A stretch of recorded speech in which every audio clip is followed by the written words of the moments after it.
여러분들에게 함께하기를 축복합니다. 오늘은 누가복음 강의 99번째 시간으로 잃은 아들을 되찾은 아버지의 비유, 일명 우리가 잘 알고 있는 탕자의 비유입니다. 지난 시간에도 함께 살펴보면서 말씀을 나눴듯이 누가복음 15장에는 한 영혼을 소중히 여기는 하나님 아버지의 마음이 세 가지 비유로 나타난다고 했습니다. 첫 번째는 잃어버린 양을 찾는 목자의 비유를 통하여서 그 한 영혼의 소중함을 말씀하셨고, 두 번째는 잃은 드라크마를 찾는 여인의 비유를 통하여 또 한 영혼의 소중함을 말씀했고, 11절에서 32절 오늘 읽은 말씀에는 잃은 아들을 되찾는 아버지의 비유입니다. 이 세 가지 비유의 내용은 다르지만 그 주제는 한 가지잖아요. 그게 뭐냐? 한 영혼이 얼마나 중요한가라는 하나님 아버지의 적은 것, 부족한 것, 못난 것, 소외된 것에 대한 그 마음을 우리에게 가르쳐 주는 것입니다. 하나님 아버지의 마음은 우리들과 많이 다르죠. 그래서 다른 우리가 그 아버지의 마음을 가져야 됩니다. 우리는 너무나도 많은 것을 위하여서 실리를 위하여서 적고 보잘것없는 것을 희생양으로 삼죠. 근데 기독교 가치관이 아닙니다. 그래서 우리는 옛날에도 뭐 그런 영화도 나와 있지만 명분인가 아니면 실리인가, 이게 참 현실에서 살아가는 데에서 우리가 다 무엇이 꼭 다 옳다라고 말할 수 없지만 그때 우리가 고민하는데 약자, 적은 것, 부족한 것, 소외된 것, 그런 들과 견주어 명분을 찾을 때에는 차라리 우리가 예수님이 말씀하신 것처럼, 예수님은 자꾸 이게 높아지는 것, 커지는 것, 많아지는 것, 거기에 대한 어떤 관심보다는, 왜냐하면 사람들의 성향 자체가 항상 상향이니까. 하향이 있나요? 친구 목사들이 와서 오후에 함께 담소를 나누면서 얘기했는데, 이 시대가 존경할 사람들이 없어요. 그잖아요. 기독교에도 마찬가지 아닙니까? 한경직 목사님, 뭐 그대 강원용 목사님, 뭐 없어요. 종교계가 다 그래요. 불교도 마찬가지 아니에요? 법정 스님 다음에 누구 있나요? 없어요. 천주교에는요, 김수환 추기경 외에는 없잖아요. 얼마 전에 그래도 우리 이 시대에 지성인이라고 했던 이어령 박사님이 또 세상을 떠나가고, 이 사회 전체가 어떤 가치를 가지고 살아야 될 것인가에 무게감 있게 선포하고 가르쳐주는 어른이 없어요. 기독교에도 어른이 없어요. 그러니까 이런 소리가 나오는 거예요. 어른들 소리 들으려고 하지 마라. 누구 소리 들을지 말라. 각자 도생이다. 각자 도생. 너네들 알아서 살아라. 이번에도 국민대학에 이효리라는 연예인 가수가 가서 졸업식 때 축사같이 그렇게 하면서 하더라고요. 독고다이 각자 누구 말 듣지 말고 너네들 원하는 대로 살아라. 한 유명한 정치에서 떠났지만 작가도 그런 얘기를 하더라고요. 어른 기성인들이 우리 젊은 청년들한테 좋은 말씀 좀 해주라고. 아니다. 젊은 당신들도 각자 주권을 가지고 있지 않냐. 각자 생각대로 살아라. 그러다가 아니다 싶으면 돌이키는 것이고, 어른들이 뭐 잘나고 똑똑해야 가르쳐주지. 세상이 그러고 있어요. 그때 이제 부족하지만 성직자이기 때문에 저 같은 경우는 거룩한 부담이 있습니다. 어떻게 한 공동체를 이루면서 살아가는 우리들이 어떤 가치를 추구하며 말하며 그렇게 조금씩 한 발씩이라도 살아낼 것인가? 지금 의대생 충원 2,000명을 충원하는 문제로도 정부와 지금 의사협회하고 충돌이 있지 않습니까? 양쪽에 팽팽한 의견들이 있는데 그 어느 것이 옳냐? 몰라요. 어떻게 해석하느냐에 따르고 사람들의 생각과 의식들이 바뀌어야죠. 제가 그 유럽에 갔을 때에 정확히 맞는 얘기인지 모르지 그냥 스쳐 지나가는 말 들은 것 같아. 의사들의 한 달 월급이 200만 원이래. 소명의식 갖고 하는 거예요. 소명의식 갖고. 이런 말을 하면 제가 돌 맞아 죽을 수도 있죠. 내가 말하고자 하는 것은 뭐냐면 사람들의 의식이 좋아져서 그러잖아요. 정부에서 의사들에게 지원을 많이 해주고 소아과도 마찬가지고 응급실도 마찬가지고 지방에 내려가도 혜택을 많이 주고 여러 가지 그러면서 차츰 숫자도 늘려가고 그런데 그런 구조적인 변화로만 되는 게 아니에요. 사람이 바뀌어야 되는 거예요. 사람이 달라져야 되는 거예요. 그러니까 저는 그 주의예요. 세금 많이 내자 이거예요. 세금을. 선진국들은 세금을 무려 40%도 내요. 100만 원 벌으면 60만 원 뺏어가요. 근데 불평 안 해요. 왜? 그 세금 가지고 복지 혜택 주니까. 노후 걱정하지 않게 해주니까. 그러니까 우리는 뭐냐? 어쨌든 젊은 시대에 다 긁어 모아야 돼요. 투자를 하든 뭐를 하든 투기를 하든 돈을 모아야 돼. 그래야 노후 생활도 할 수 있고 자식에게 물려줄 수도 있고 이러는 거예요. 지금 당장 의사들 충원한다고 3,000명, 2,000명 충원한다고 그러면 제일 먼저 나타난 일이 뭐냐? 뭐 이것저것도 있겠지만 대치동 난리 날 거예요 벌써. 학원, 맞춤형, 의사 맞춤형. 이공계에서 의대를 지원하는 사람들이 많아지니까 다른 분야가 또 그러면 축소가 되잖아요. 의식들이 있어야 돼요. R&B 외 예산 완전히 삭감을 해서 제가 비엔나에서 찰스부르크를 가는 그 양쪽에 그 설경이 정말 아름답더라고요. 그런데 제가 인터넷으로 뉴스를 듣고 이렇게 가고 있는데 거기 패널 하나가 나와가지고 얘기를 하는데 대학 교수더라고요. 이번에 정치를 하겠다고 입문하겠다는. 이유가 뭐냐? 연구원들이 계속해서 발굴을 하고 들어와야 되잖아. 예산이 없으니까 연구가 멈추어지고 있다는 거예요. 의식들이 있어야 된다고요. 이 시대에 미래를 바라볼 수 있는 그 의식이 개혁이 일어나야 돼. 그것은 뭐냐면 늘 내가 얘기하지만 이 자본주의 사회에서는 귀족의 의무를 다해야 돼요. 가진 자가 공생을 해야 되거든요. 없는 자와 함께 하면서. 민주주의가 다 좋은 거 아니잖아요. 그 불의한 것을 100명 중에서 99명이 찬성한다고 생각해 보십시오. 그럼 하나는 뭐가 되냐고요. 그래서 사람들의 의식들이 변화돼야 된다.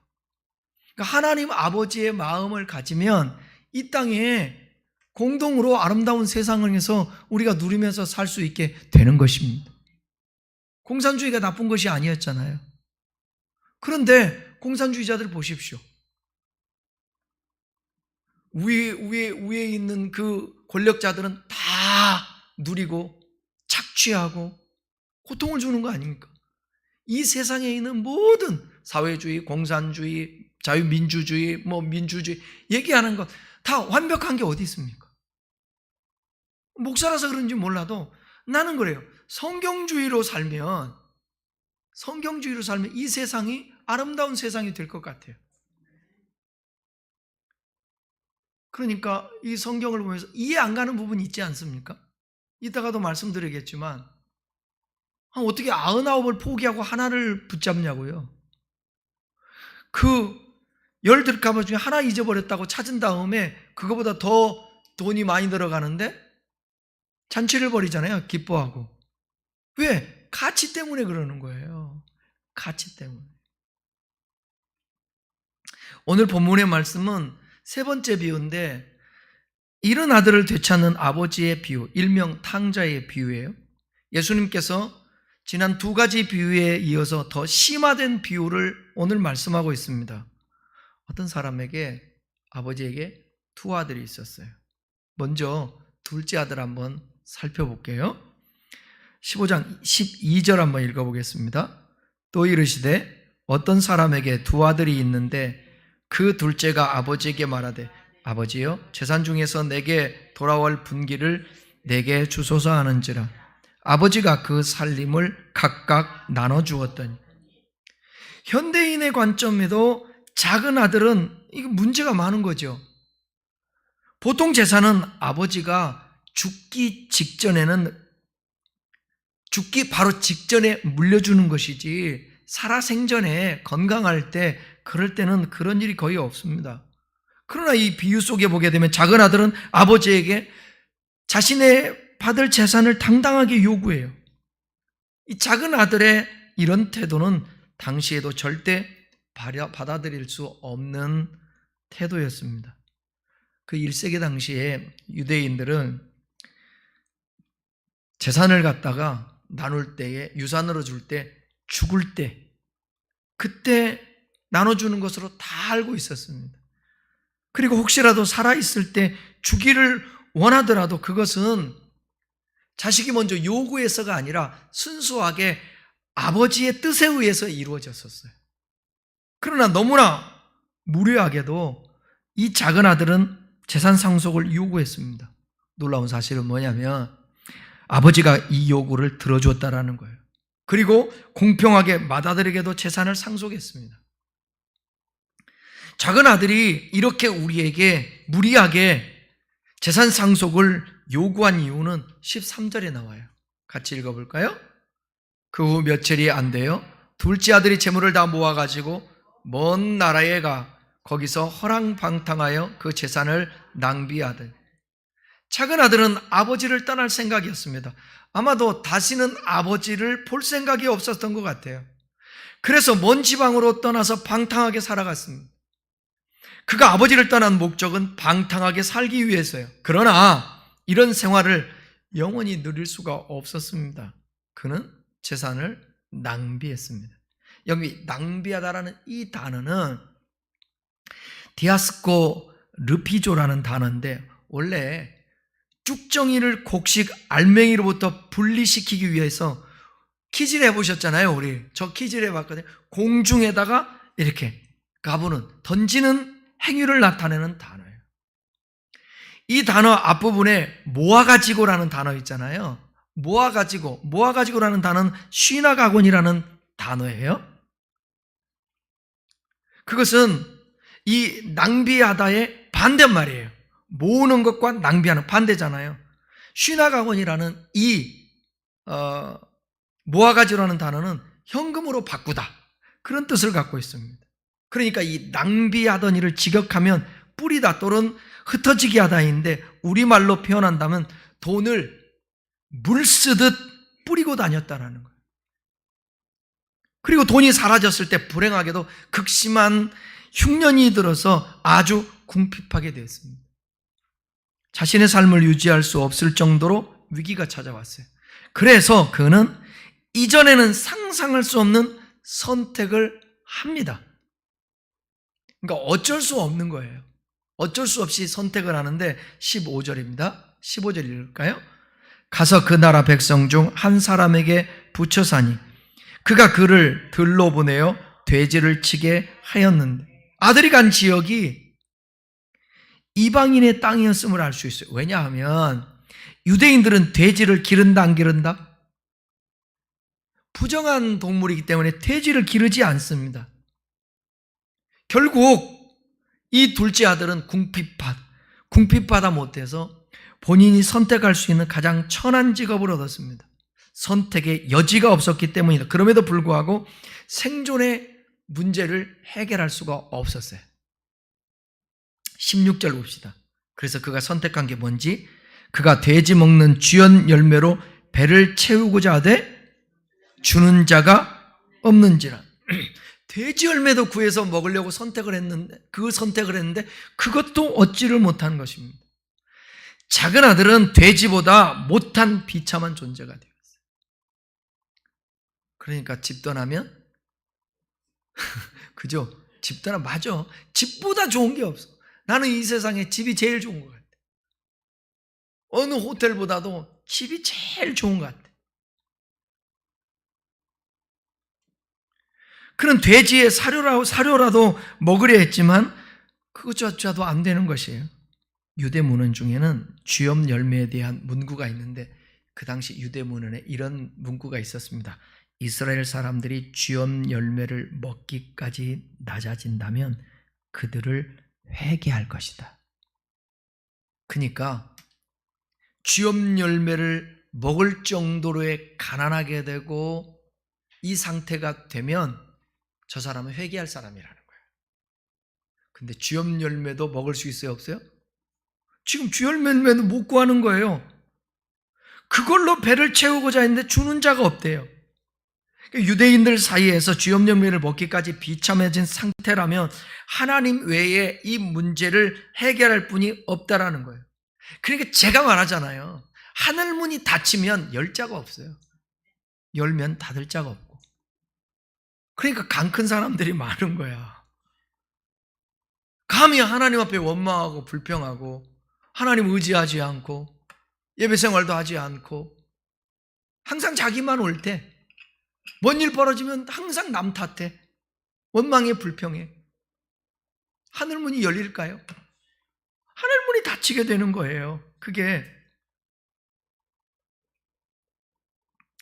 그만큼 쥐연 열매를 먹는다는 것은 궁핍함이 심각하다는 거예요. 그 유대사에서는 저 사람은 하나님 앞에 지금 뭔가 잘못하고 있어서 저런 일이 벌어졌다, 그렇게 해석했었어요. 이 아들은 그 쥐염 열매조차 구하기 힘들었습니다. 아마도 예수님의 비유를 듣는 사람들은 이제 아들이 하나님께로 회개할 것이라고 생각할지도 몰라요. 왜냐하면 이래도 안 되고 저래도 용신할 수도 없고 어떻게 할 수가 없어. 이건 하나님이 도와주셔야 돼. 그 회개 길밖에 더 있겠어요. 돌아오는 길밖에. 18절에서 19절 이렇게 고백합니다. 내가 일어나 아버지께 가서 이르기를, 아버지, 내가 하늘과 아버지께 죄를 지었사오. 지금부터는 아버지 아들이라 일컬음을 감당하지 못하겠나이다. 나를 품꾼의 하나로 보소서 하리라 하고. 그래도 많은 어려움을 경험하자 염치라는 것이 생긴 듯합니다. 아버지께 재산을 요구했던 아들이라면 이게 뭐 양심도 없는 그런 화인 맞은 자나 마찬가지 아닙니까? 그러니까 아무런 꺼리낌 없이 다시 아버지께로 돌아갈 수도 있어요. 뭐 우리 아버지인데 뭐 돌아가지 뭐, 허랑방탕했어도 돈 다 잃어버렸어도. 그런데 이런저런 어려움을 경험할 때 자신이 저지른 일들이 얼마나 큰 죄인지를 깨닫게 된 것 같아요. 다행이에요, 아니에요? 이거를 뭐라고 그래요? 불행 중 다행이다. 사람들은 어려움을 당하면요, 두 가지 반응을 보입니다. 첫 번째는 원망해요. 사람 탓해요. 자기 막 불평하고 그래요. 그리고 하나님에 대해서도 의심하기도 하고. 근데 또 한 반응은 뭐냐? 이런 일들을 통해서 자신을 돌아봐요. 나는, 여러분, 진짜 여러분 사랑하니까 직접적으로 얘기할게. 뭔 일을 생기면 항상 자신을 돌아봐야 돼. 남을 보기 전에 나를 봐야 돼. 항상. 이런 일을 통하여서 하나님이 나에게 뭐라고 말씀하려고 그러지? 뭘 하나님이 나를 되돌아보라고 하지? 그래서 여러분, 고난은 필수예요. 고난은 절대 나쁜 것만 아니에요. 고난당함이 내게 유익이라. 이 세상에서 천년만년 삽니까? 여기 저 뒤에 사람들 빼고는 우리 청년들 빼고는 우리 여기 있는 무리들 앞으로 살 날이 많을까요? 아니면 살 날이 적을까요? 살 날이 더 많으면 여기 100살을 넘어야 돼. 그런 분도 있다고. 아, 나는 못 살겠어, 100살까지. 나는 지겨워서 못 살 것 같아, 100살까지. 그러니까 그만큼 뭐라는 거예요, 여러분? 예? 이게 옳은지 안 옳은지는 모르겠지만 지금 상태는 그래.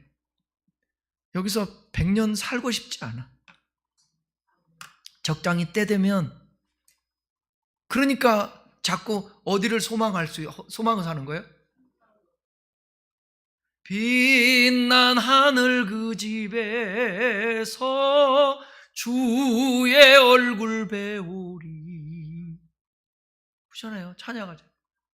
보아라 즐거운 우리 집, 밝고도 거룩한 천국에. 찬양할 수 있는 거예요. 너무나도 아름다워라. 찬양하는 거죠. 그죠?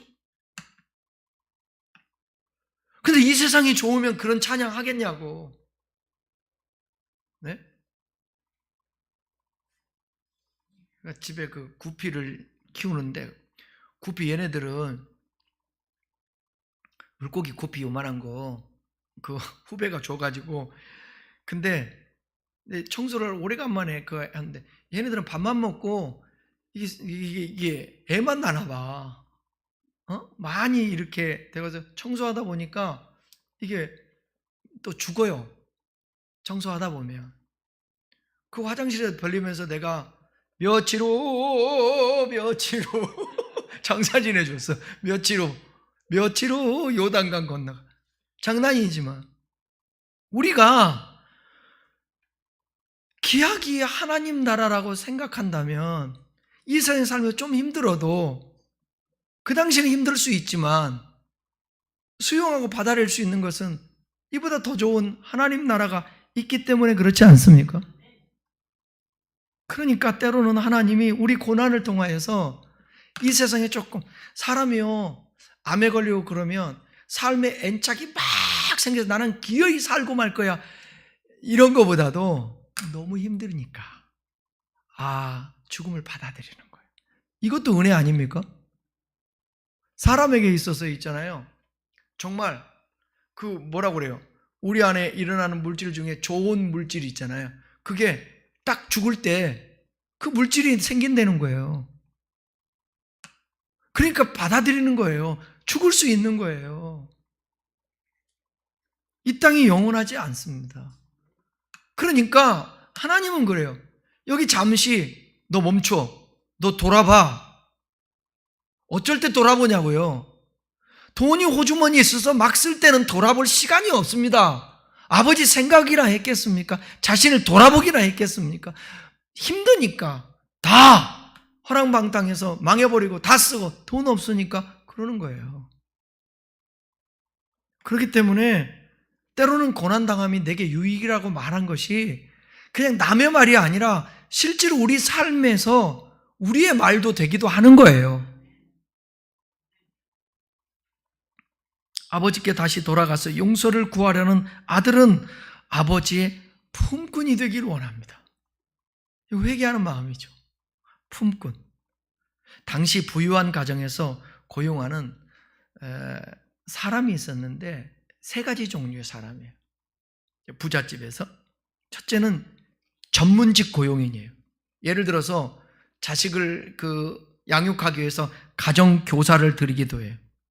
다른 전문적인 기술자들도 집에 들이기도 해요.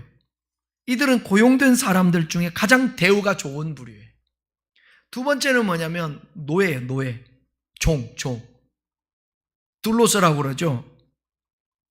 이 사람들은 신분 자체는 가장 천할지 모르지만 그래도 넓은 의미로 보게 되면 가족으로 받아들여요. 왜? 평생 같이 사니까 종으로. 적어도 이들은 생존의 책임을 누가 져주냐면 주인이 책임져 주는 거예요. 먹고 사는 건 문제가 없는 거예요, 종은. 사도들이 자신들을 종이라고 표현할 때 이때 하나님께 속한 종으로서 그분이 책임져 주신다. 그래서 드울로스라는 단어를 썼는데 가장 많이 종이라는 단어를 쓴 사람이 누구예요? 사도 바울이에요. 사도 바울. 세 번째는 뭐냐? 일용직 노동자. 이들은 그때그때 필요할 때마다 고용돼요. 가장 낮은 임금과 대우를 받게 되고 일이 없으면 고용이 안 돼요. 일용직 노동자들은 때로는 하인들보다 낮은 대우를 받게 되는 경우가 많았어요. 아들이 아버지께 요청하는 것이 정확하게 뭐냐? 품꾼. 일용직 노동자입니다. 어떻게든 살아있을 수 있게만 도와달라고 요청하기를 원하는 모습을 볼 수 있습니다. 아들은 이제 아버지께로 돌아가기로 결정을 했습니다. 근데 떳떳한 자식으로서가 아니에요. 잘못했으니까. 그런데 이제 중요해요. 20절에 보게 되면 아버지는 예상과 달리 전혀 다른 반응을 보여주십니다. 함께 읽겠습니다. 이에 일어나서 아버지께로 돌아가니라. 아직도 거리가 먼데 아버지가 그를 보고 측은히 여겨 달려가 목을 안고 입을 맞추니 아버지는 아들에게 길에서 기다리고 있었어요. 우리는 아들을 걱정해서 언제쯤 돌아올지 하염없이 기다리는 이 아버지의 모습을 보게 됩니다. 그리고 아들을 보자 즉시 달려가서 어떻게 해줘요? 목을 안고 입을 맞춰요. 아들은 이런 아버지의 모습을 보고 놀라지 않을 수가 없잖아요. 21절 보세요. 아들이 이르되 아버지, 내가 하늘과 아버지께 죄를 지었사오니 지금부터는 아버지의 아들이라 일컬음을 감당하지 못하겠나이다 하나.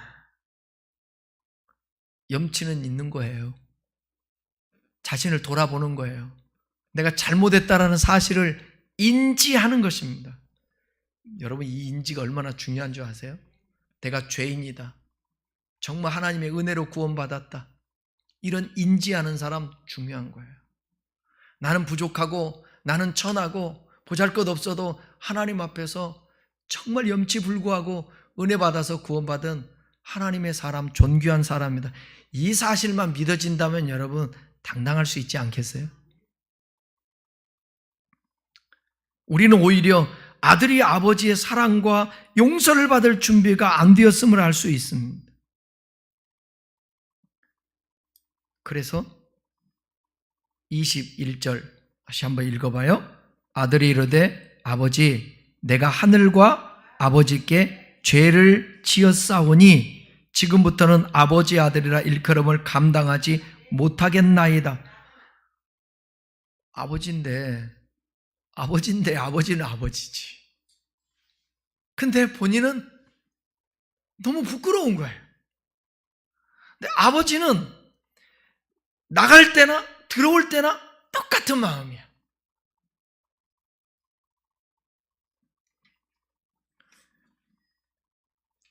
아버지의 반응은 너무나도 놀랍습니다. 오히려 아들이 아버지의 사랑과 용서를 받을 준비가 안 됐지, 아버지는 이미 내 보낼 때부터 그 마음인 거예요. 네가 실패하고 돌아올 거야. 그때 돌아오면 내가 너를 맞이해 줄게. 이 마음이죠. 누구도 이런 모습을 그 당시에는 보지 못했을 거예요. 1세기 이런 아버지 찾을 수 없습니다. 아들이 보인 반응이 정상적으로 볼 수 있는 거예요. 그는 그래도 염치가 생겼어요. 너무나 반기는 아버지를 보고 양심에 찔리지 않았겠습니까? 동시에 이렇게 자신을 사랑하는 아버지께 자신이 어떤 행동을 했는지 떠올렸겠죠. 혼날 줄 알고 준비하고 들어왔어요. 집에 늦게. 근데 아버지가 안 자고 딱 소파에 앉아 있어요. 그 들어왔는데 뭐라고 그래요?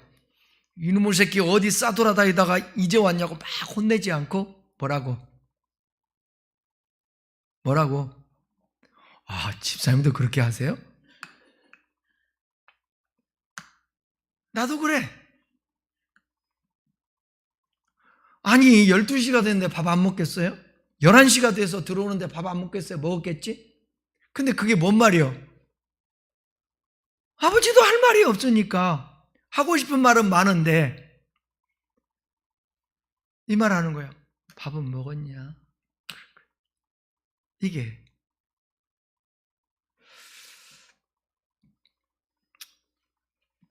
어쩌면 우리에게 있어서 하나님의 조건 없는 사랑을 받아들이는 것이 가장 큰 은혜임을 깨닫게 되는 대목이 바로 이 대목입니다.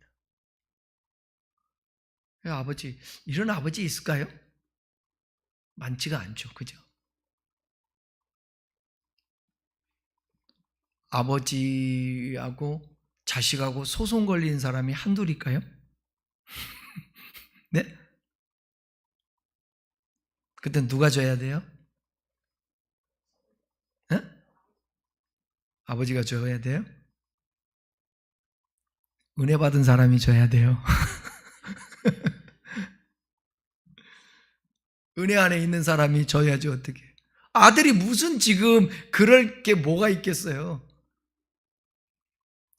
아버지가 품어주는 것이지. 아버지는 아들의 반응과 상관없이 그의 신분을 다시 회복시켜 주시고 한번 따끔하게 뭐라고 그러고 다시는 그러지 마라 이럴 수도 있는데 잔치를 벌여주네요. 자, 22절 23절 같이 읽겠습니다. 시작. 아버지는 종들에게 이르되 제일 좋은 옷을 내어다가 입히고 손에 가락지를 끼우고 발에 신을 신기라. 그리고 살찐 송아지를 끌어다가 잡으라. 그리고 먹고 즐기자. 옷을 입히고 반지를 끼우고 신을 신겨서 신분에 맞는 모습으로 변화시킵니다. 그리고는 살찐 송아지를 잡아서 잔치를 열었어요. 살찐 송아지는 집에 있는 가축 중에 살찐 송아지를 뜻하는 게 아닙니다. 여기 중요해요. 중요한 날 잔치를 열기 위해서 부잣집에서는 여러분 소를 기르는데 살찐 송아지를 특별하게 관리하는 송아지가 있었어요.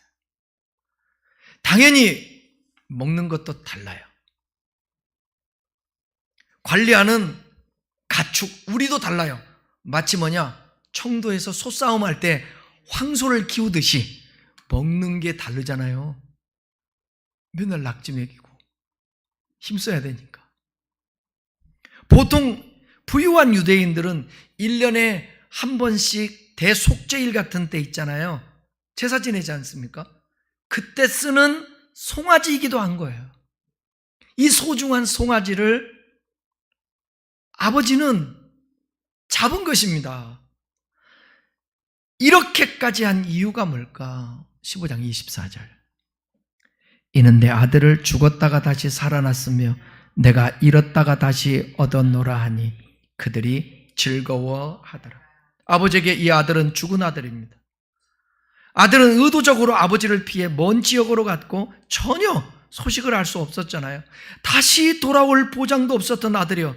다른 평범한 아버지였다면 이런 아들과의 관계를 끊었겠지만 하나님은요 절대로 자신의 아들을 포기하지 않고 기다리십니다.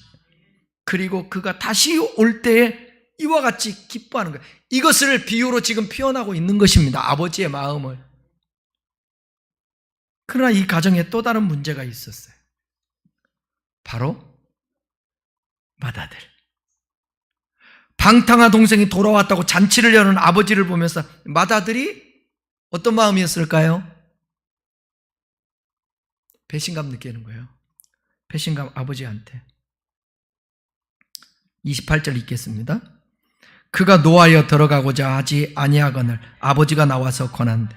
맏아들은 얼마나 화가 났던지 밖에서 일하고 돌아오다가 이제 다른 종들한테든지 들었겠죠. 잔치 벌이고 있다고. 그러니까 집에 들어가지 않는 거예요. 그 꼴을 볼 수가 없었던 것입니다. 이런 아들을 아버지가 달랬지만 맏아들은 아버지께 따져요. 이렇게 따집니다. 29절 같이 볼까요? 아버지께 대답하여 이르되 내가 여러 해의 아버지를 섬겨 명을 어김이 없거늘 내게는 염소 새끼라도 주어 나와 내 벗으로 즐기게 하신 일이 없더니. 맏아들은 정의에 대해서 묻고 있습니다. 아버지는 지금 공평해요, 불공평해요? 불공평합니다. 여러분, 하나님 공평하신 분이에요, 불공평하신 분이에요? 공평하세요? 제가 볼 때 성경은 불공평해요. 어떻게 9시에 온 사람하고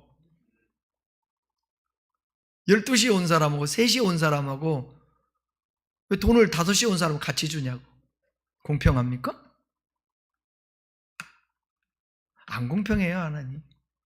똑같이 일을 해보세요. 똑같이 사나. 인간 편에서 보면요, 하나님은 안 공평해요. 근데 공의적인 하나님의 판단 기준에서 종합해 볼 때는 그 하나님은 불의하지 않기 때문에 공평하신 하나님이라고 말하는 거고, 인간 편에서 공평하지 않아도 스스로가 느끼기에 공평하다고 느끼기 때문에 송명희 시인같이 공평하신 하나님 찬양하는 거예요.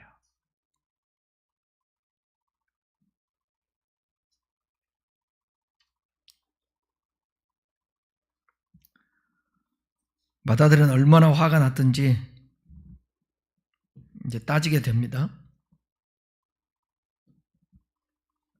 자, 29절 한번 읽어봅시다. 29절 다시 한번.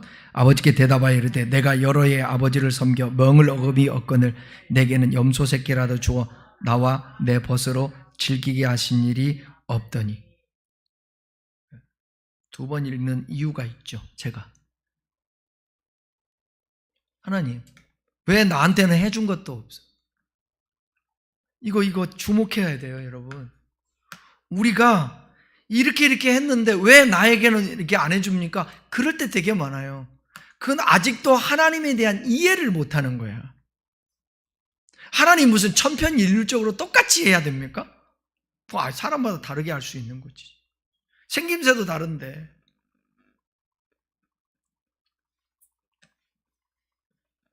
(29절에서) 마다들이 얼마나 화가 났으면 아버지라고 부르지 않아요. 여기는 아버지라고 나오는데 원래 원문에 보게 되면 당신이라는 말이에요. 당신. 마다들은 아버지가 공평하지 않고 차별한다고 따지고 있습니다. 30절은 비슷하지만 다른 측면의 문제를 또 거론합니다. 30절 읽겠습니다. 아버지의 살림을 장녀들과 함께 삼켜버린 이 아들이 돌아오매 이를 위하여 살찐 송아지를 잡으셨나요? 마다들은 실망할 수밖에 없죠. 아버지에게 상처를 받은 것입니다. 어떻게 저런 죄 많은 망나니 아들을 용서할 수 있냐 말이에요. 어쩌면 큰아들은요, 당신은 지금 평생을 성실하게 섬긴 나보다 저 죄 많은 저 아들을 높게 평가하셔서 상을 주는 것 아닙니까? 이렇게 따지는 거나 마찬가지죠. 솔직히 우리는 큰아들의 이야기에 더 많은 공감을 갖죠. 이거 보편적인 우리의 삶에 되어지는 것, 우리가 따지고 싶어 하는 것 아니겠습니까? 다 이런 기준을 가지고 말하잖아요. 저런 놈이 회개한다고? 용서해 준다고? 용서하면 안 되지. 이렇게 나오죠. 이게 기독교 신앙 쉽지 않아요. 깊이 들어가지 아니하면 용서한다라는 거 하늘의 별 따기입니다. 쉽지 않아요. 최종적으로는 어떤 과정을 밟고 거쳐서 거기에 이르지만 쉽지 않은 거예요. 그래도 어떡합니까? 주님의 마음을 가져야 되는 것이죠. 죄를 저지르고 아들을 용서하고 돕는 정도가 아니라 원래의 신분으로 회복시켜 주세요. 큰아들의 분노는 정당합니다. 정당해. 그러나 아버지는 작은 아들이 용서를 받을 만하기 때문에 용서한 것이 아닙니다. 동시에 신실한 맏아들을 인정하지 않아서 그랬던 것이 아니에요. 아버지는 이런 아들의 분노를 알고 있고요, 그 걱정도 잘 알고 있습니다. 동시에 맏아들의 그 노력들도 인정합니다. 자, 읽어봐요. 31절.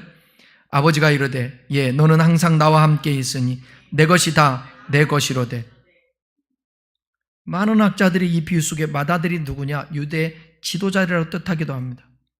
세리와 죄인들을 멀리하지 않는 예수님을 비판하고 있는 바리새파 사람들과 율법 학자들하고 보기도 합니다. 그런데 31절에서 분명히 아버지는 내가 가진 모든 것이 다 누구 거라고요? 네 거다. 상속자라는 거예요. 작은 아들은 용서받고 원래 신분을 회복한 것 불과하지만 맏아들은 이미 너무나도 많이 가진 사람입니다. 그리고 아버지와 늘 함께 있었던 소중한 경험을 가지고 있는 거예요. 그래서 32절에 아버지는 성숙한 제자로서의 또는 이상적인 유대 지도자로서 어떤 모습을 가져야 할지를 알려주는 것입니다. 한번 읽어볼까요?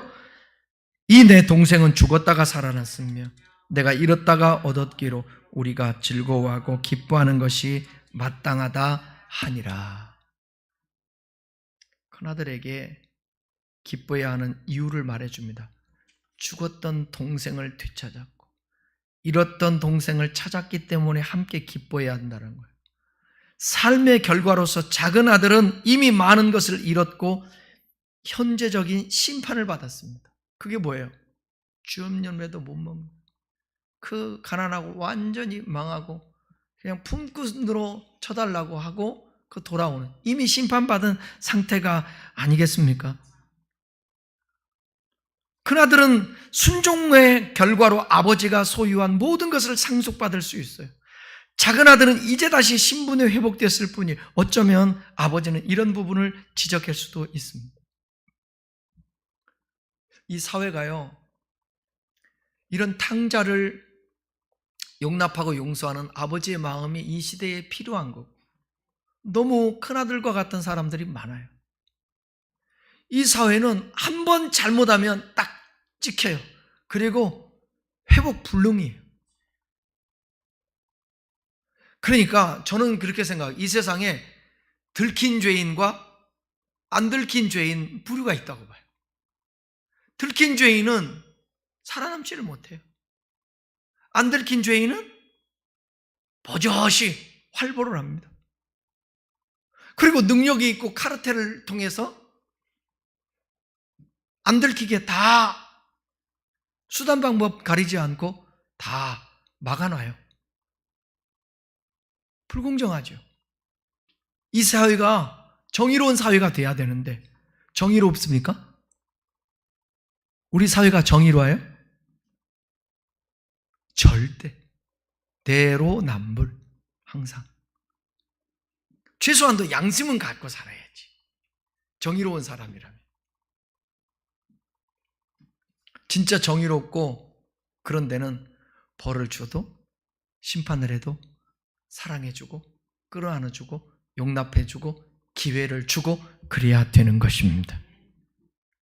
결론입니다. 우리는 오늘 비유 속에서 하나님의 사랑의 방식을 배우게 되는 거예요. 하나님의 사랑은, 그 방식은 사람들과는 달라요. 인간의 죄의 문제를 해결하지 못하기에 스스로 해결책을 찾아 인간에게 베푸셨던 것처럼 말입니다. 본문 속에서 아버지는 평범한 사람은 공감하기 힘든 죄인을 무조건적으로 용서하셨습니다. 작은 아들을 공감할 수 있는 사람은 별로 없죠. 어찌 정상적인 사람이 그런 행동을 할 수 있겠습니까? 그러나 작은 아들이 아버지를 떠난 근본적인 이유는 뭐냐? 죄의 뿌리에서 비롯됐기 때문에 모두가 공감할 수 있어야 돼요. 왜냐하면 누구도 크나 작으나 다 쓴뿌리를 가지고 있는 죄인이기 때문에 나도 그럴 수 있다. 크기가 다르지. 그런 마음으로 용납해주고 용서하는 그런 마음들. 예수님은 바리새파 사람들과 율법 교사들에게도 사랑의 언어로 설득하셨습니다. 너희들 내가 잃어버린 한 영혼들을 찾듯이 잃어버린 드라크마, 잃어버린 양, 그 다음에 저렇게 허랑방탕했던 그 아들 용납해 주듯이 너희들도 그런 따뜻한 마음을 가지면 안 되겠니? 너도 하나님 나라를 상속받은 자라며. 그런데 어떻게 메시아인 나도 알아보지도 못하고 매일 율법주의제고 남 정죄나 하고 형식적 외식적 신앙생활이나 하고 있고, 너희들 좀 따뜻한 아비의 마음, 드라카마를 잃어버린 여인의 마음, 양을 잃어버린 목자의 마음, 그런 마음 가지면 안 되겠니? 동시에 맏아들은 하나님의 삶 속에서 경험하고 공동체에 온전히 뿌리내린 사람들을 대변하기도 합니다. 그래서 우리는 공동체 안에서 진정으로 회개한 사람들을 어떻게 대해야 하는 건지 아버지처럼, 맏아들처럼 대하지 말고, 그게 성숙한 그리스도인들의 모습인 것입니다.